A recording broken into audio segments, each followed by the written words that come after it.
Hey guys, it's Karis. So, after reading and going through all the case studies in this module, I decided to talk about the one about Miss S. That's the second case study.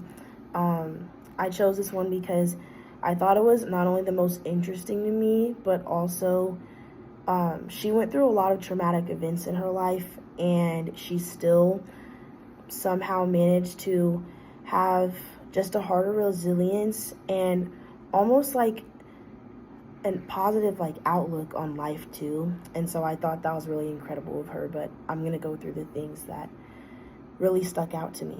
So I feel like challenges that this person has overcome in the past um, would have been being separated from her family in such a traumatic way, especially because she didn't speak much English, like little to none at all.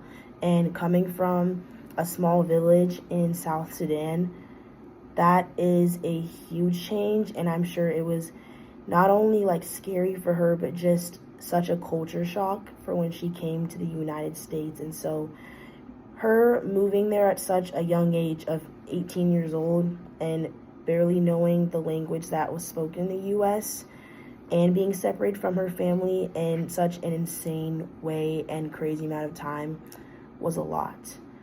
Um, I feel like she shows resilience in the fact that she came to the US in a way that was not a way that I would wish upon anyone. And not only that, but just a way that was horribly traumatic to her and to anyone that would have ever gone through that. Being trafficked like that is horribly terrifying and just very like shocking to the body and mind. And I'm sure she had to go through a lot of therapy that I'm not even sure she had access to as well.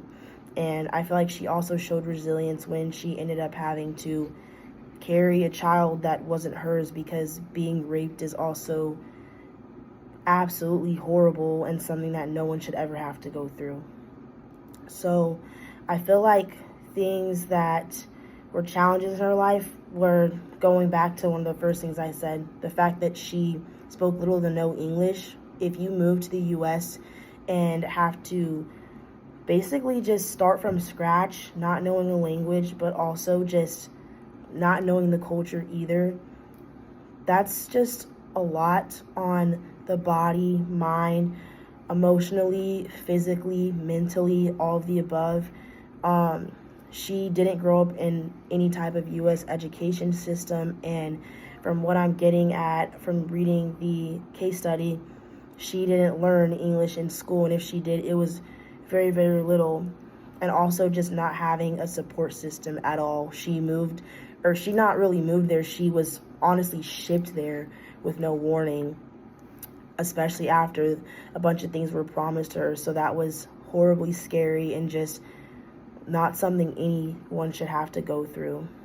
I feel like this case study relates to assigned readings in the module, because in this module we talked about how big of culture shocks things can be, especially because, like I said before, she had to move to the US without really knowing anything.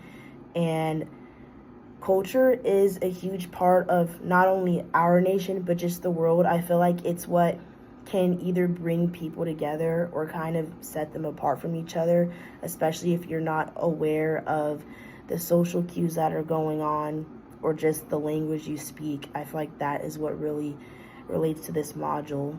And then I actually developed a plan to be helpful to her if I was someone to help her when she did move to the US. So the things that I would do are I would find someone to help set up a shelter for her, because she just went through a horrible traumatic event of rape, which is a form of sexual assault, and so she would need someplace safe to stay, along with hopefully like other women and survivors that could stay there too. I would also have a counselor for her set up that she could go to almost like any time of the day. I know like 24-hour counselors are pretty hard to find, but at least 12 hours throughout the day, because in the case study it said she suffered from a lot of nightmares, panic attacks, and just horrid things from all the horrible trauma she had to go through, which obviously are huge factors in her life now. And then I would also have an interpreter, a translator, and then someone who could help her learn the English language, because she moved there unwillingly after being promised a marriage that was going to be stable for her and be close to her family, and then she just had to be shipped to the U.S. with no warning and no contact with her family. She's all alone now, and she was carrying a child that she did not ask for. And then I would also have hopefully like a nanny in a daycare center that could help her with her child when the child gets older, or when she just needs help and maybe she's going to like a counseling appointment or therapy or something, or maybe she's having just a bad day mentally and she needs help taking care of the kid. But that is the end of my video. Thank you for listening.